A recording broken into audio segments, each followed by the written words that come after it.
History chapter 1 the rise of nationalism in Europe. यहाँ पर Europe बोला है, मतलब यूरोप में बहुत सारी कंट्रीज़ आती हैं, तो हम सिर्फ एक कंट्री के बारे में नहीं बात करेंगे। यूरोप में जो कंट्रीज़ हैं उन सब के बारे में बात करेंगे। और वहाँ पर नेशनलिज्म का राइज़ कैसे हुआ, मतलब नेशनलिज्म क्या होता है कि अपने देश के प्रति भावना, राष्ट्र भावना, वो कैसे राइज़ हुई कि अपनी कंट्री के लिए आप कह सकते हो कि अपनी कंट्री के लिए हमें क्या करना चाहिए, वो फीलिंग बोलते हैं हम नेशनलिज्म। ठीक है, तो यहाँ पर ना सबसे तो फर्स्ट आपका क्या है, एक पिक्चर दी हुई है जिसको आपने देखना है। उसके पहले डिस्क्रिप्शन देख लो आप एक बार, फिर आपको पिक्चर समझ में आ जाएगी। The dream of world wide democratic and social republics, the pact between nations, a print prepared by Frederic Sorrieu in 1848। तो 1848 से ये चैप्टर आप कह सकते हो कि चलो हम स्टार्ट कर रहे हैं 1848 से। और एक आर्टिस्ट था, उन्होंने एक आर्ट बनाई थी अपनी, जो कि आपको सामने दिखाई दे रही है। ठीक है, उसका नाम उन्होंने रखा द पैक्ट बिटवीन नेशंस, मतलब ये उन्होंने अपने इमेजिनेशन से बनाई थी। ठीक है, और उसमें क्या क्या दिखाया है वो आपका यहाँ पर बता रहे हैं कि जो 1848 में फ्रेडरिक थे, फ्रेंच आर्टिस्ट थे वो, उन्होंने वैसे तो 4 प्रिंट्स बनाए थे, 4 पेंटिंग्स बनाई थी, ये उसमें से एक है। और उसको उन्होंने बोला था डेमोक्रेटिक एंड सोशल रिपब्लिक्स। ठीक है, उस पर उन्होंने बनाई थी कि कैसा होना चाहिए। इसमें लिखा है ना, visualising his dreams of a world made up of democratic and social republics. उन्होंने इमेजिनेशन करी कि वर्ल्ड कैसा होना चाहिए, डेमोक्रेटिक होना चाहिए, सोशल रिपब्लिक होना चाहिए। तो उस तरह से उन्होंने ये पिक्चर बनाई थी। और जो फर्स्ट प्रिंट है वो यहाँ पर दिखाई दे रहा है, फर्स्ट पेंटिंग जो आप कह सकते हो। ठीक है, वो किस पे बनाई है उन्होंने, people of Europe and America, main and women of all ages and social classes, सब यहाँ पर मार्च कर रहे हैं। मार्च आपको पता है क्या होता है, नारे लगाते हुए जा रहे हैं। ठीक है, और क्या दिखाई दे रहा है आपको, and offering homage to the Statue of Liberty as they pass by it. अब देखो ये लाइन में, यहाँ से लाइन स्टार्ट हो रही है, आप देखो पीछे से यहाँ से लाइन स्टार्ट हो रही है, यहाँ तक आते आते आते यहाँ पर आ गई है। और यहाँ पर क्या है, स्टैचू ऑफ लिबर्टी। यहाँ पर स्टैचू ऑफ लिबर्टी को सब प्रे करते हुए आगे जा रहे हैं। अब यहाँ पर स्टैचू ऑफ लिबर्टी का मतलब क्या है कि यहाँ पर दिखाया है कि लोगों को उनके राइट्स मिल गए हैं। ठीक है, मतलब वो अब लिबरल हैं, वो जो चाहते हैं वो हो सकता है अब, बिकॉज इससे पहले होता नहीं था। इससे पहले मोनार्की थी, एक ही राजा की बात माननी पड़ती थी। ठीक है, तो एक तो आपको ये दिखाया कि यहाँ पर मार्च करते हुए जा रहे हैं लोग, दूसरा आपको स्टैचू ऑफ लिबर्टी के पास दिखाया, वो वहाँ पे उनको, जैसे हम किसी के रिस्पेक्ट में बोलते हैं, वो उनको रिस्पेक्ट के थ्रू उनके, जैसे हम यहाँ पे हाथ जोड़ते हैं, है ना, ऐसे ही यहाँ पर वो उसको क्या करते हुए जा रहे हैं, offering homage to the Statue of Liberty. तो आपको ये वर्ड लर्न करना है, offering homage to the Statue of Liberty. ठीक है, as you would recall, artist of the time of French Revolution personified liberty as a female figure. Here you can recognise the torch of enlightenment she bears in one hand and charter of the rights of man in the other. अच्छा, अब इनके हाथ में क्या है, statue of liberty के हाथ में क्या है दिखाया है, एक हाथ में है यहाँ पर टॉर्च ऑफ लाइट, मतलब टॉर्च ऑफ लाइट का मतलब यहाँ पर ये बता रहे हैं कि उनको अब क्या मिल रही है, एनलाइटनमेंट, मतलब नॉलेज मिल रही है उनको, न्यू लर्निंग मिल रही है। और दूसरे हाथ में यहाँ पे उनके पास कुछ इस तरह से रखे हुए हैं, जैसे तो पेपर्स हों या फाइल्स हों, जिसमें उनके राइट्स के बारे में लिखा हुआ हो।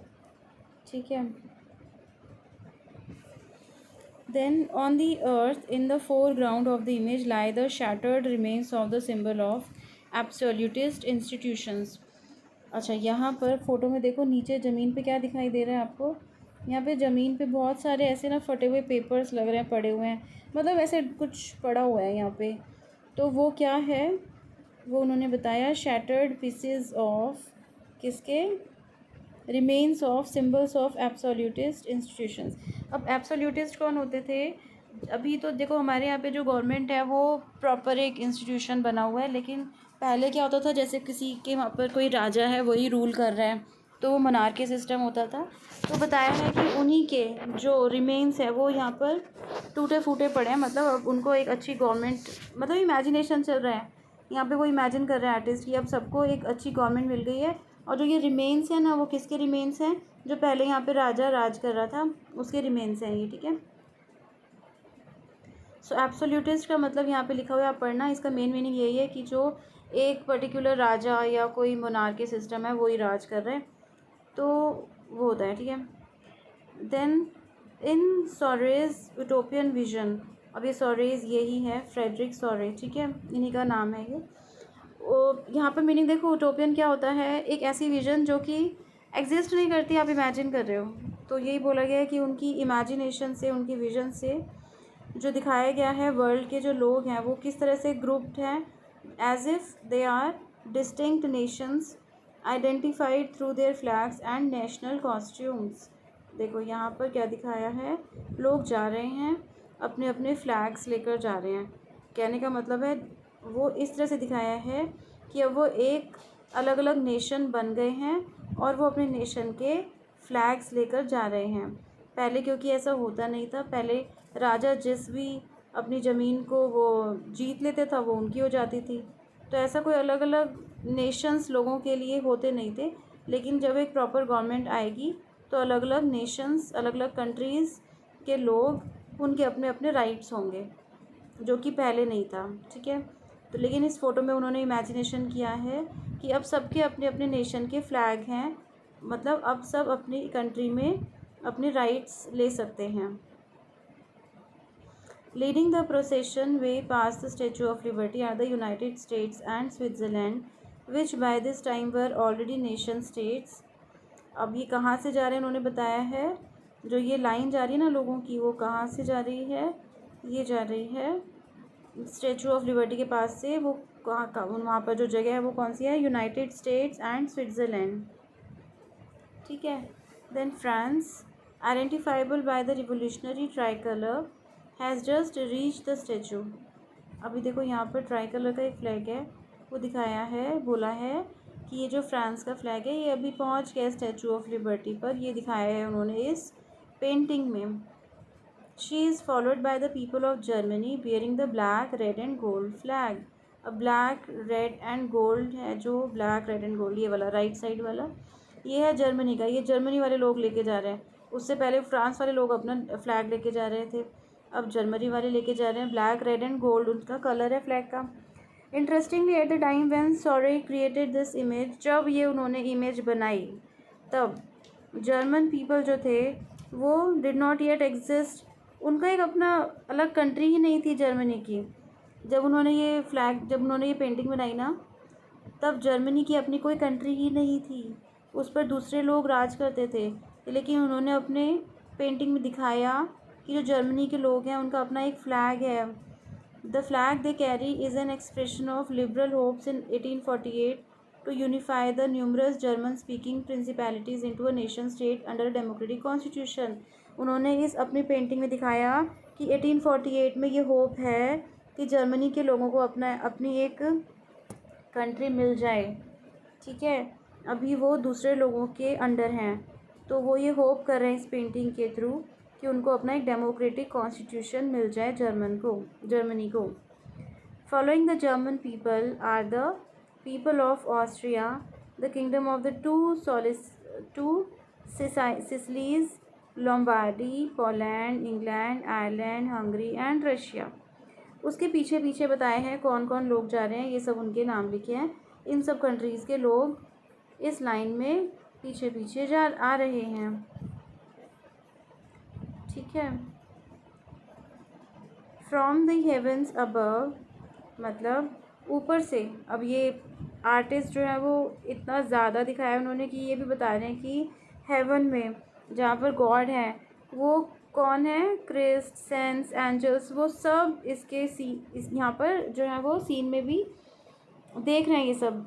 From the heaven above Christ, saints and angels gaze upon the scene. देखो ये ऊपर दिखा रखे हैं, देखो यहाँ पर ये सब एंजल्स, गॉड, सेंट्स, ये सब यहाँ पर ऊपर देख रहे हैं कि क्या अच्छा सीन चल रहा है। नीचे सब अपने अपने नेशंस बन गए हैं। तो उन्होंने अपनी पेंटिंग में इतना कुछ दिखाया है कि लोगों को नेशन, अपना कंट्री मिल गई है। स्टैचू ऑफ लिबर्टी का इतना अच्छा ड्राइंग बनाई है। ऊपर गॉड भी बनाए हैं। मतलब इतना सिस्टमैटिकली उन्होंने ये ड्राइंग बनाई है। Then they have been used by the artist to symbolize fraternity among the nations of the world। ये पेंटिंग क्या सिम्बलाइज़ करती है कि जो भी वर्ल्ड के नेशंस हैं वो उन सबको अपना अपना नेशन मिल सके। वर्ल्ड के जितने भी हैं कंट्रीज़, वो अपना नेशन बोल सके कि ये हमारा नेशन है, ये हमारी कंट्री है। ठीक है। This chapter will deal with many of the issues visualised by Sorrieu in figure 1। अब इस चैप्टर में जब हम पढ़ेंगे तो हम यही पढ़ेंगे कि क्या क्या इश्यूज़ थे जो कि उनकी इस आर्ट, जो अपने आर्ट में ये दिखाना चाहते थे और जो वो सॉल्व करना चाहते थे कि हो जाए solve. So during the 19th century nationalism emerged as a force which brought about sweeping changes in the political and mental world of the Europe. 19th century में क्या एमर्ज हुआ? लोगों के अंदर भावना जागृत हुई कि हमारा अपना नेशन होना चाहिए। राजा वाजा बहुत हो गए, तो वो चाहते थे कि अब नेशनलिज़म होना चाहिए और चेंजेस होने चाहिए political and mental world of the Europe में। पॉलिटिकल में चेंज होगा तभी तो अलग अलग कंट्रीज़ बनेंगी, और मेंटल वर्ल्ड ऑफ यूरोप मतलब लोगों की जो सोच है वो बदले। The end result of this changes was the emergence of the nation state in place of the multinational dynastic empire of Europe. अभी जो हम पढ़ेंगे उसमें हम ये पढ़ेंगे कि पहले क्या होता था, एक राजा ने 2-3 कंट्रीज़ जीत ली, तो वो जो सारी कंट्रीज़ थी वो उसके अंडर आ गई, तो इसको बोलेंगे हम multi national dynastic empires of Europe. अब वो सिस्टम नहीं चलना चाहिए, अलग अलग कंट्री के अलग अलग जो है वो मिनिस्टर्स होने चाहिए, उसको बोलेंगे नेशन स्टेट। ठीक है। The concept and practices of a modern state in which a centralized power exercise sovereign control over a clearly defined territory had been developed over a long period of time in Europe। तो इतने सालों के बाद क्या हुआ, यहाँ पर modern state का कॉन्सेप्ट डेवलप होना शुरू हुआ। मतलब अलग अलग कंट्रीज़ जो हैं उनकी एक सेंट्रलाइज्ड पावर उन्हीं के कंट्री में होनी शुरू हुई। पहले 2-3 कंट्रीज़ जो उन्होंने राजा ने जीत ली वो उनके पास होता था। अब नेशन स्टेट में क्या होगा, हर एक कंट्री की पावर उन्हीं के कंट्री में होगी।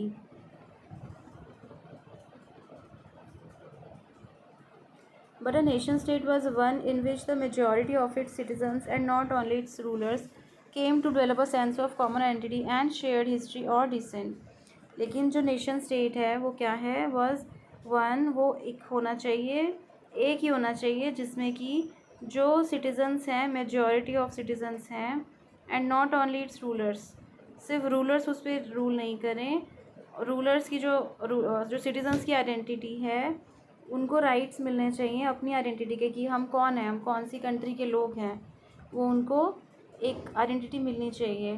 ठीक है। This commonness did not exist from time immemorial. ये जो कॉमननेस है ना, कि कॉमन मतलब कि ये सारे लोग कॉमन हैं इस कंट्री के, ये पहले एग्जिस्ट नहीं करती थी। And it was force through struggles. ये किससे मिली, बहुत सारी स्ट्रगल करने से मिली। और जो बहुत सारे लीडर्स हैं, कॉमन पीपल हैं, उन सब के एक्शंस के थ्रू ये हो पाया। तो ये जो चैप्टर हम पढ़ने वाले हैं यहाँ पर ये सारे प्रोसेसेस हम पढ़ने वाले हैं, जिसकी वजह से नेशन स्टेट और नेशनलिज़म जो है वो 19th सेंचुरी में यूरोप में आया। 19th सेंचुरी से पहले अलग अलग कंट्रीज़ के पास अपनी पावर नहीं थी। तो हम इस चैप्टर में यही पढ़ेंगे कि यूरोप में 19th सेंचुरी में नेशन स्टेट मतलब अलग अलग कंट्रीज़ और नेशनलिज़म, लोगों को अपनी कंट्री के प्रति राष्ट्र भावना कैसे आई। So first is the French revolution and the idea of the nation. ठीक है। तो हम फर्स्ट क्या पढ़ेंगे, फ्रेंच रिवॉल्यूशन, जो कि आप लास्ट क्लास में भी कुछ पढ़ चुके हो। ठीक है। उसके बेसिस पर हम आगे पढ़ेंगे यहाँ पर। तो उसके बाद फ्रेंच रिवॉल्यूशन के बाद हम पढ़ेंगे यहाँ पर the making of nationalism in Europe. पहले आप फ्रेंच का जो पढ़ के आए हो वहाँ का पढ़ेंगे, और फिर उससे कैसे हुआ यूरोप में नेशनलिज़म स्टार्ट, वो हम पढ़ेंगे। The aristocracy and the new middle class. New middle class क्या होती है वो आपको पता चलेगा। What did liberal nationalism stand for. Liberal nationalism का मतलब क्या होता है। यहाँ पे छोटे छोटे कुछ क्वेश्चंस हैं जो कि मतलब क्वेश्चन फॉर्म में आप याद कर सकते हो उसको। तो आप पहले एक बार टॉपिक्स देख लो जो हम पहले कुछ कॉमन जो हम पढ़ने वाले हैं। A new conservation after 1815। 1850 के बाद क्या हुआ।